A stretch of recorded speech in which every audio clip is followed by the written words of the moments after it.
Have you ever wondered how you can increase your organizational value, worth, and influence? Today, we're going to talk about 3 things that will help take you next level in your leadership.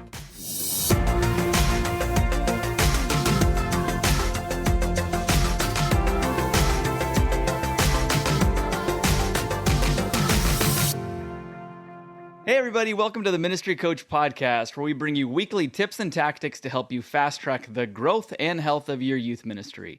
My name is Jeff Lascola. With me as always is... Kristen Lascola. You sound really excited. I'm trying to think of a new way to... Not what I sounded like.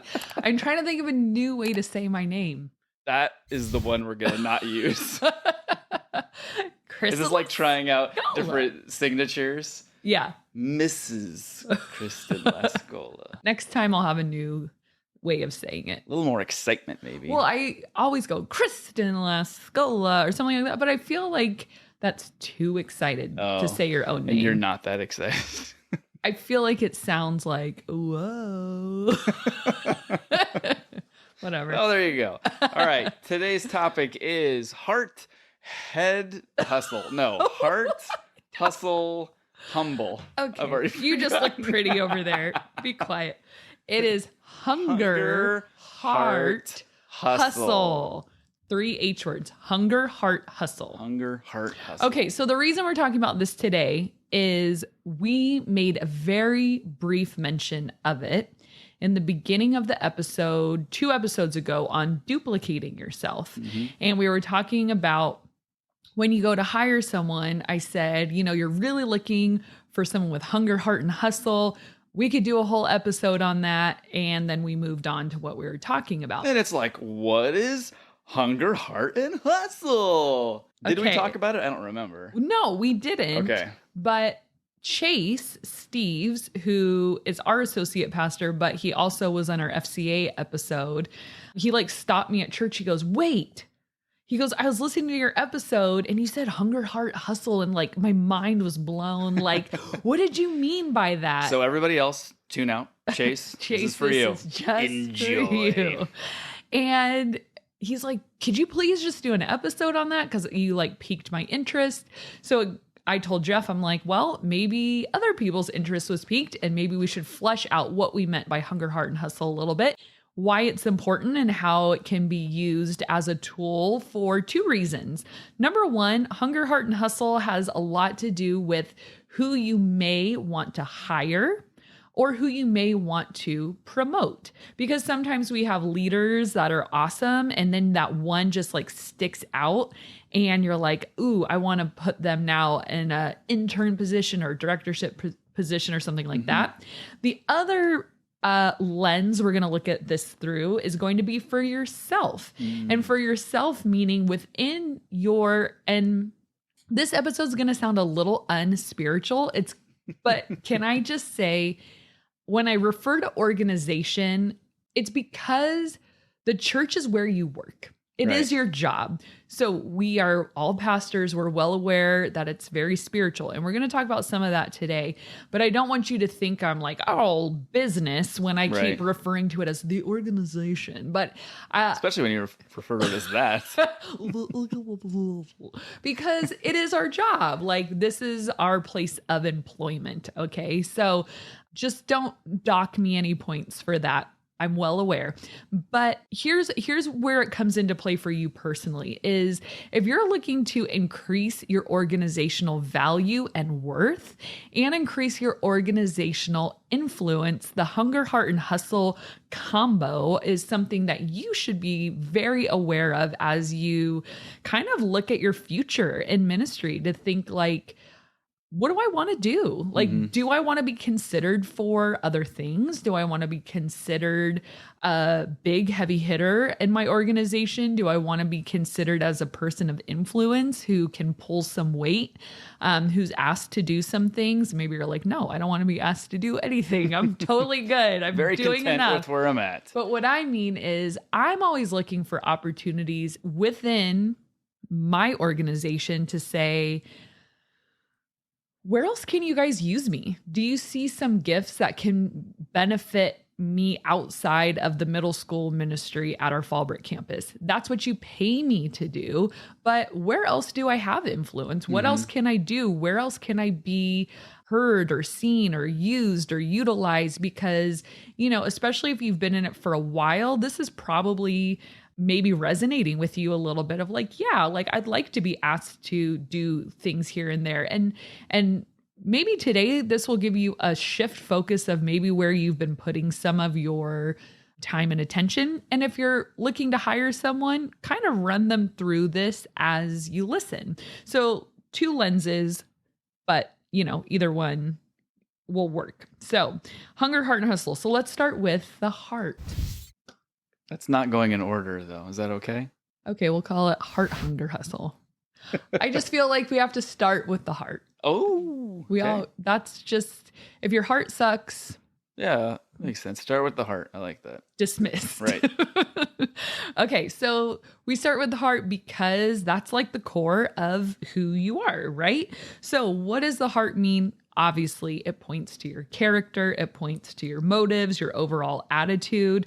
And with that, what's really important here, we could go a million directions with this, but specifically what I mean, what adds value to an organization when it comes to your heart, we want to be these people and we want to hire these people who love people more than a position. Okay. So we've talked about this. I think we've sprinkled it through an episode or 2 because I can hear myself, in the background saying some of this stuff, but people who love people more than the position. So like we are calling it organization. Like it's like we have a desk job, but we really don't. We don't have a desk job. Unless we have to turn in our credit card statements or something, pay our Spotify bill. Spotify, $9.99. Yes, every single month. Here I am. Here's your code. So I think it's pretty evident when people view people either as an interruption or as the main objective. Okay. And in ministry, again, what do we say almost every single episode? It's about relationships, right? So we want to be the kind of people that,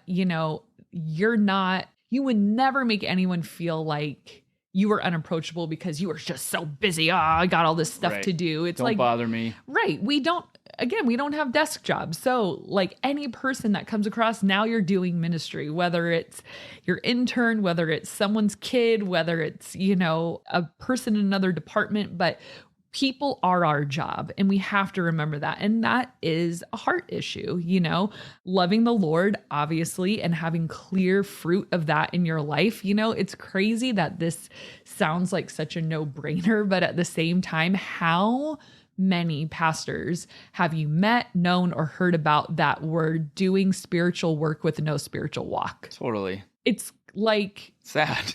It's so sad, but it catches us off guard, and then it's like serves as a warning for us every time.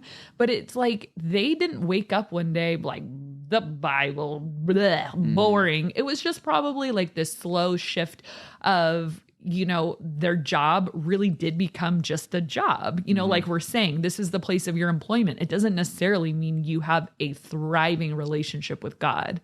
That is the hope. Right. That's the expectation. Is that the reality?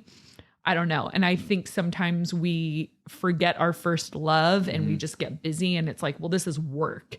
But the heart is pointing to a real and thriving, genuine relationship with God and the fruit to prove it. And with that, being spiritually mature, spiritually growing. And with that, some of that fruit is we've talked a lot on this podcast about empathy. So do you show empathy? Do you show compassion? The Christ-like compassion where he would go and then intervene or do something or act on their behalf, get up out of your chair, get up out of our desk and go and help somebody else. A heart issue for me in this that I think adds organizational value to you is, can you listen? Do you know pastors are really bad listeners? I think most people are really bad listeners. Yes, I would agree with you. But pastors are paid to talk, and I think they think everyone wants to. To do. So I think they think everyone wants to hear what I have to say. And I think sometimes they feel a pressure to like own a room a little bit, Right. like be a presence. But I think I think other people in that room kind of expect the same thing. It's this if like, you have ever had in your small group, life group, growth group, whatever you want to call them, yes. a pastor in there, everybody kind of defaults when the question gets asked. It's like, They well, what does just the pastor defer to have to you. say? And I think part of it's because it's like, well, you should know this. Yeah. What's the right answer, not what's my answer, because that might Yeah. not be the right answer kind of thing. Right. But I mean, yeah, it's this like push and pull for sure. But for us, as much as possible to like defer then to others, like asking a question, well, what do you think? So giving people permission to talk, well, what did you think about that? Or I would be you know what the best bait for that is when people say, I'm so curious what you would say about this. Because it kind of was like, oh, someone said that to me the other day. And I was like, oh, you thought of me when you And then you spend the next like couple of days like analyzing it. Why me? What's it about me? Why were you so curious? Right? But it kind of does feel good. Like, I'm so curious. Jeff, what do you think about this? Did you feel special? I feel like I got put on the spot and I don't know what to say. My palms are sweating. I don't know what to do. It's like our first date at Denny's. Denny's. Oh. Very romantic. We ordered buffalo some good wings stuff. and that was before I was vegan. We had pancake puppies. Yeah, dipped in syrup. And I professed my love. For our 10-year, we're going to go right back there. Okay, so another heart issue, especially ministry that's huge, that adds organizational value, worth, and influence, is willing to do things that are not part of your job or job description. And that's something huge to look for in a potential hire, but that's also something to challenge yourself on is how willing am I to actually be valuable to the organization? Right. It's like, so here's where my thinking missed for a few years is I thought my organizational value was I'm going to run the best darn middle school ministry you've ever seen. Doing the job you're paid to do the best you possibly can. I'm going to wake up thinking about it. I'm going to go and I'm going to just rock this. And they were like, well, good for you and your ministry. But like, there's also like thousands of us over here. Like we'd love your help out of your little like junior high paradise. And I'm like, oh. I don't think anyone's ever called it a junior high paradise. I made it a bit, like you did a good job. I don't think you can make it a junior high paradise. That's just me. I've been there. Our lives living in junior high paradise. No, not happening. Why do I feel like the mommest mom right now? Like my dance moves. A couple snaps, keeping time to the music, everybody. All right. So totally lost my train of thought, but it'll come. Oh, so how do you then, kind of going back to the last point and this point, if we're sort of like people first and, you know, anybody that kind of comes in, I can't look at them as an interruption and being, you know, I want to be a part of the organization as a whole and be able to do things. How do you keep yourself from, well, I'll just say it this way, being used when, oh, you're willing to do that. Yeah. I'm going to put that on your plate and to have that keep coming up over and over. And you're like, I wanted to help, but now I feel like I'm getting dumped on. And that's a very real challenge. And I bet I feel like it's a very real, not just fear, but concern. Yeah. And I would wager that a lot of our listeners are like, thank you, Jeff. Thank you right now, like giving that big nod.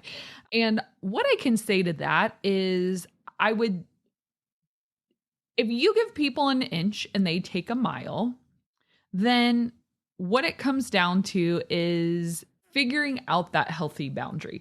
The boundary is not, nope, I don't do anything that's not, and I am not, because I've been, you know, and that's not the boundary. And the boundary isn't saying yes to everything.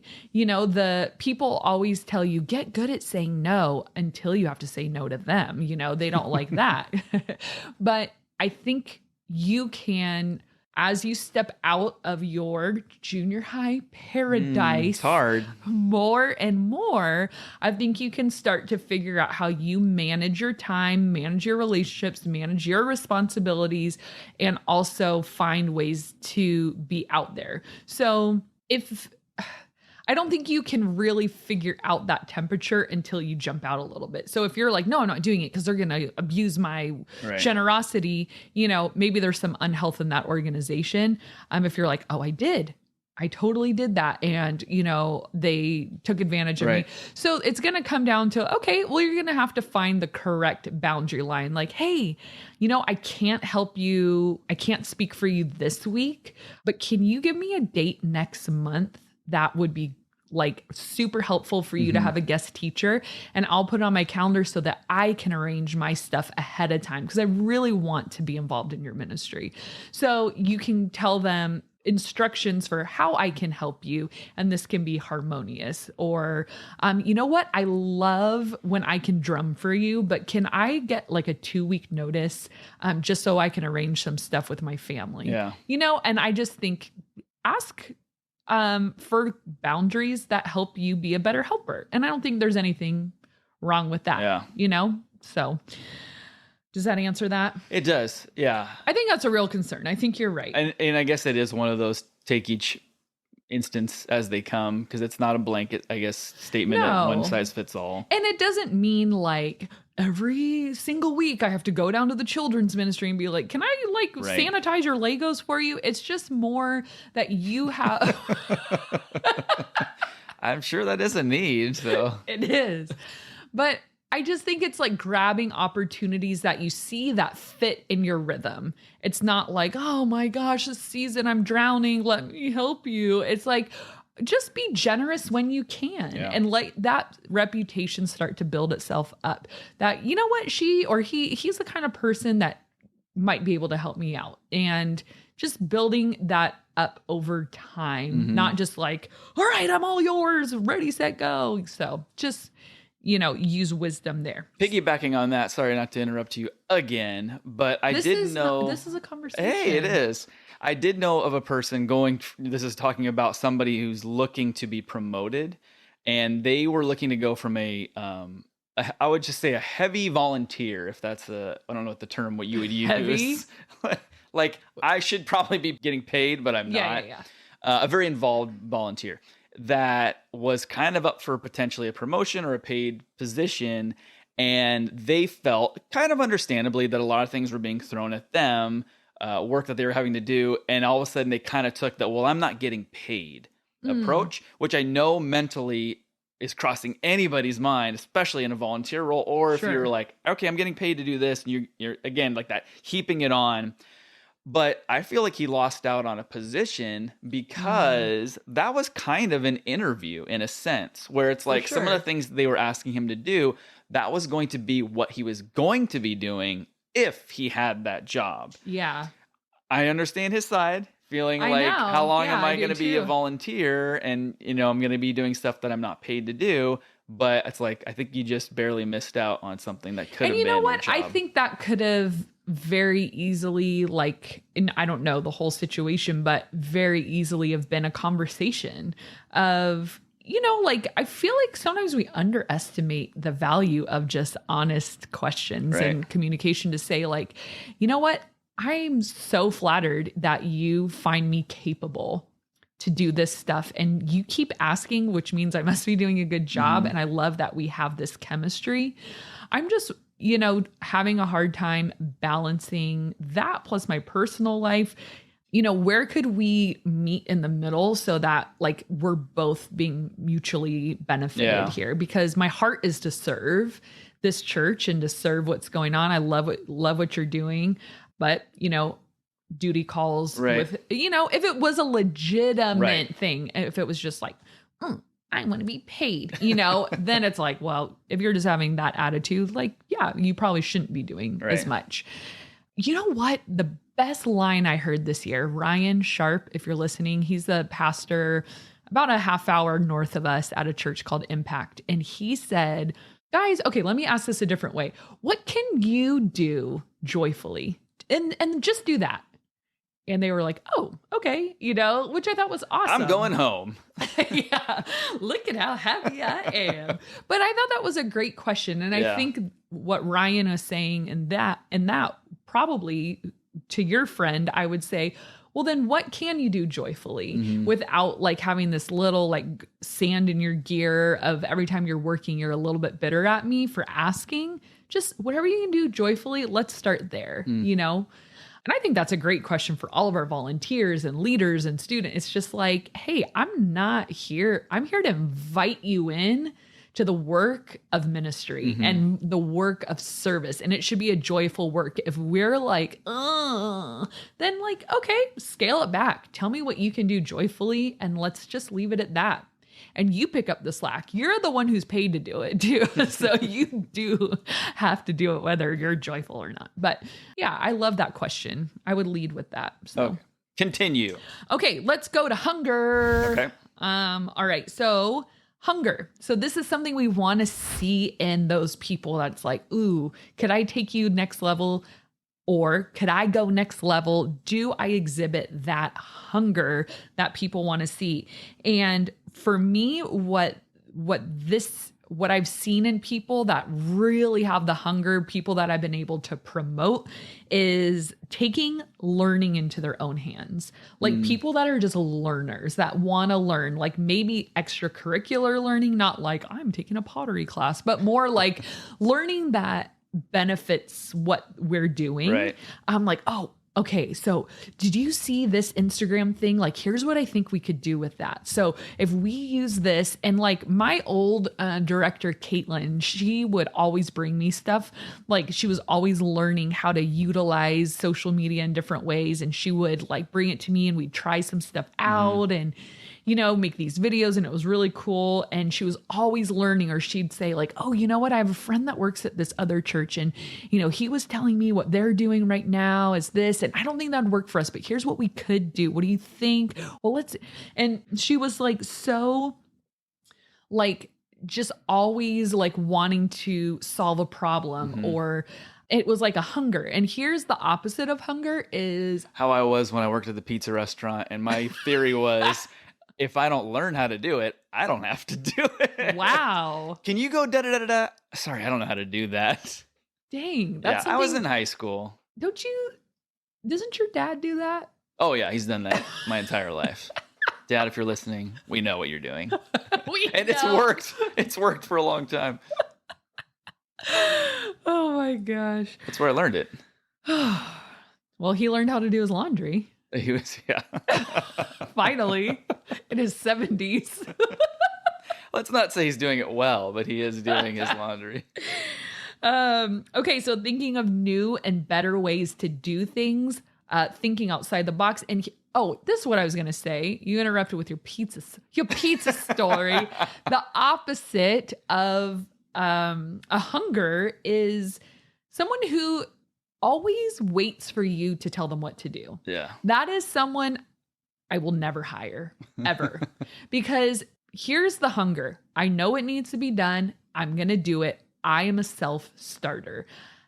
I can solve problems on my own. I know when to ask for help if something, but here's, the hunger, the opposite of hunger, when you throw your pen down because you're getting too passionate and upset.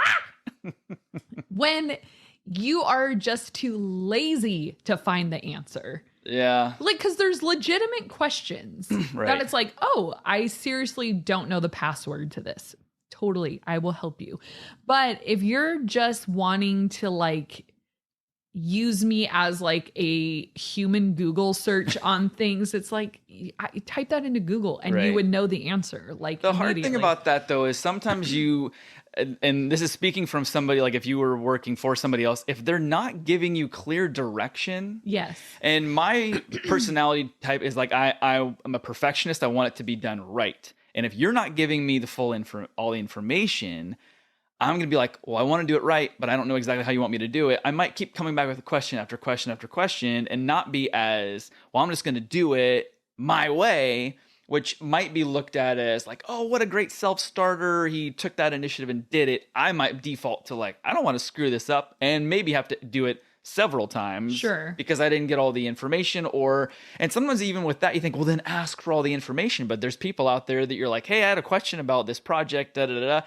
and they come back and you're like, I didn't clear up anything. Actually, I have several more questions now. So I feel like there can be a fine line though between, not lazy, but I want to do it right, and I don't know how you want me to do it right. What is your version of right? And I guess that comes down to the head honcho, whoever you're doing this for, because I'm like, get it done and do it your way, my way, but that's Jeff's way. I don't care. That's how you lead. I like when it's different. I don't want it to be exactly, okay, so then you're going to do it's like, the task.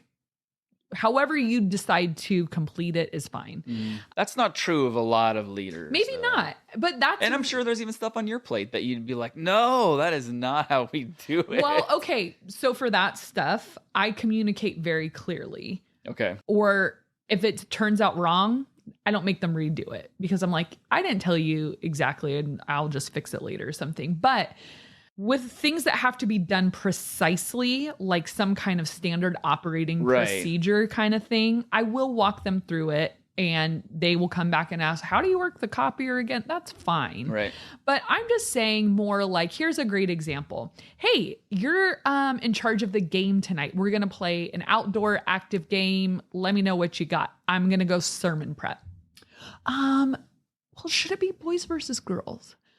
I don't know. Kind of depends on the game. So get the game and we'll go for it. Well, like, should it be like running or should we do it with a ball? Well, you're in charge of the game. So you got to figure that out. So that's what I mean. It's like, give me a great outdoor game. Bye. And I'm going to go do something else because if we're both brainstorming a game for 30 minutes, like we're not a good team. Yeah. So the point is someone who can own stuff, that hunger of I can own this. I can solve a problem on my own. If there's real information I need, or if I wasn't clear, of course, I'm not saying anyone who asks me a question is a bad worker.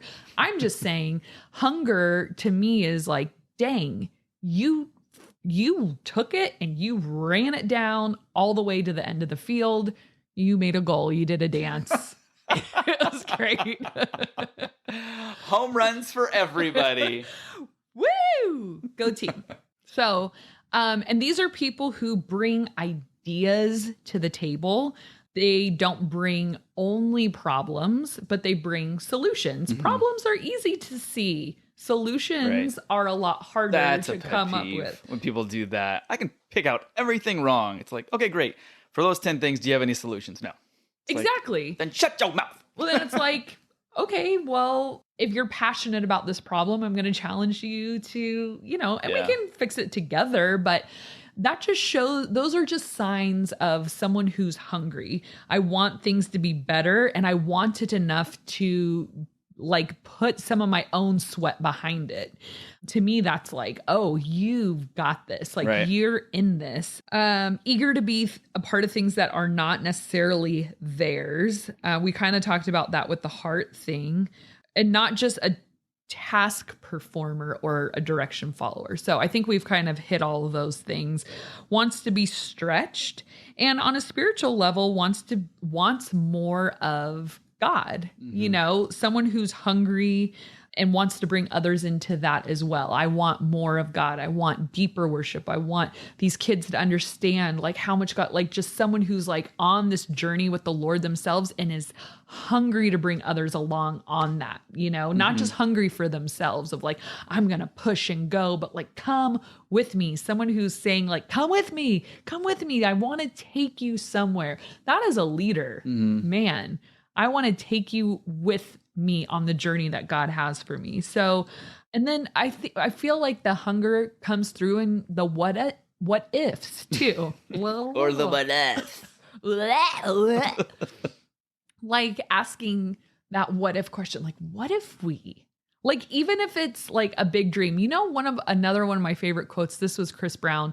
He said once in a meeting, I would rather tame a stallion than spur a donkey, and so if someone comes in with like, what if we played dodgeball tonight? What if? Yeah, that'd be awesome. Let's do it. Okay.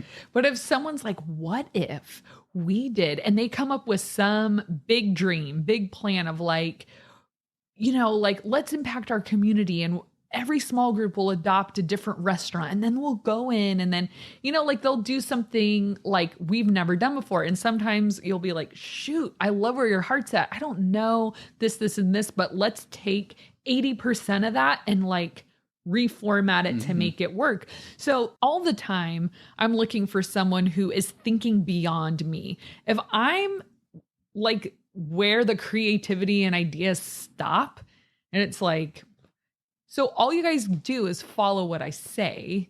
You're not forward thinking, like beyond me, beyond my brain of like, ooh, what's up here? Like, let's go together. Those are the kind of people I look to hire. And that's the kind of person I hope to be. Right. It's hard sometimes because, if you bring up an idea, you have to do it. Right. And now you've just added another task to your plate. So you have to be careful, but you have to think of what is my ultimate goal. And maybe it's like, right now I'm chilling, right. I don't want to be anything more than what I am. I'm good. And that's fine too. It's just asking yourself the question, how am I communicating my value to the rest of the organization? That's what this conversation is. And finally, hustle. Hustle. I'm a hustler, baby. Don't know that one. You don't? No. It could be that your rendition is awful. I'm going to say that. Maybe I should stop singing all these words. Whatever. Don't sing words. I'm a hustler, baby. Who is it? I just want you to know it ain't. I only listen to Christian music. We're about to go. I don't know who sings it. Yeah. Ludacris? Never heard it. Wow. I've never heard your version. Okay. I think you made it up. I did. How could I make up that kind of song on the spot? I hope you made it up because I hope no one paid money to have that recorded. It's like a hip hop song. Okay. Rude. Okay. So hustle means you get crap done. Do it. Yes. Just work. Do it. And that's another thing I want to know. Can you work? Can you just do stuff and make it happen and get it done? Can you just be on time? Can you just do what you say you're going to do when you say you're going to do it on time? And the best, we did this like global like brainstorming session a couple weeks ago. And there's this guy who's like new to our staff. And his thing was, he's like, this is priceless. He just goes, I just want you guys to know it's okay to reply to an email. Like it's okay. And I'm like, ooh, like there's something here. I like this guy. He goes, like when someone asks you a question or emails you information, like it's okay to just reply. It's like, I read you loud and clear, sir. And so I'm like, yeah, but I back that 100%. I was like, part of the hustle is like work. When somebody asks you a question over email or someone sends you something, please reply. Right. When I text you a question or when I'm texted a question, I need to text back. So we've talked about this before. We have a 24-hour period for communication. We said that on our parent episode. And that is true for staff and internal communication as well. Have the courtesy and the respect to simply communicate. Youth pastors aren't always so good at this. And you know what? Maybe it's not youth pastors. Maybe it's just people. You know? It is. Hustle is multitask. You can do more than one thing at a time. You're ahead of the game. So you know what needs to be done next, and you probably have a plan to do so. And if you are forgetful, just write stuff down. I've trained so many of my interns on just be old school and get a planner, okay? Because if it's right in front of you and we're in meetings, and my old director, Caitlin, she would just sit down, color code everything just with her, pens and highlighters and make her planner just work for her. Sometimes just putting a little reminder in your phone, if that keeps you organized and you never miss anything, any deadlines or any communication, keep doing that. But if you are constantly like, wait, where do we meet? And oops, I missed that event, put it in your phone, like hustle, like get it done. You need to be able to organize yourself, because if you can organize yourself, then that shows you can organize others. Yeah. Be the first one to show up and the last one to leave. If the leader, if you're looking to be promoted, if your pastor, leader, direct report, whoever you're trying to impress is still there, that means there's still things that are needing to be done. So before you're like, well, looks like he's got it, and you like jet, it's like, all right, well, if you're still here, that must mean this is not over. So be the last one to leave, first one to show up. Don't be late, come in ready to work. I think that was all of mine on that one. Self-starter. I think I said that in the other one. And it was so cool. I had a couple of interns that it would be so crazy because I'd come into the office, like maybe I'd be like running errands, getting game supplies or whatever. And I'd come back and I'd be like, all right, we need to blah, blah. It's already been done. Okay. So also this. Oh, already done. And it's like, they just like knew what needed to be done. They did it. They hustled. They got it done. And then they would like come to me with some ideas of like, you know what? We need to get 6 months ahead on our games. So we're going to do a game calendar. Oh, okay. So every other week we're going to do an outdoor, indoor game. And it was like, whoa, way to hustle. Like you solved a problem without me. You didn't need me. And leaders need to give, like you were saying, their people permission to act without them, because maybe we need to mine out that hustle, but that hustle has been stunted a little bit because you are pretending you're giving them keys, but you're really not.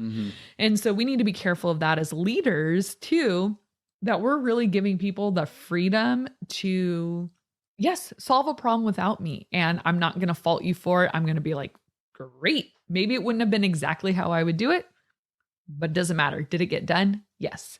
And if it's super important, like you said, that it gets in a certain way, that's your job to specify that, but just invite people in to that. So that is the hunger, heart, and hustle. What happened to the head? Are you thinking of head, gut, groin? That's a game, right? That's a game. Like where you pause the video and then they get hit in the head, the gut or the groin. Oh yeah, that's hilarious. No, I don't know. Head just seemed like it should be head and heart. Maybe people talk about that sometimes. Probably. And I don't even know where this came from. So I don't.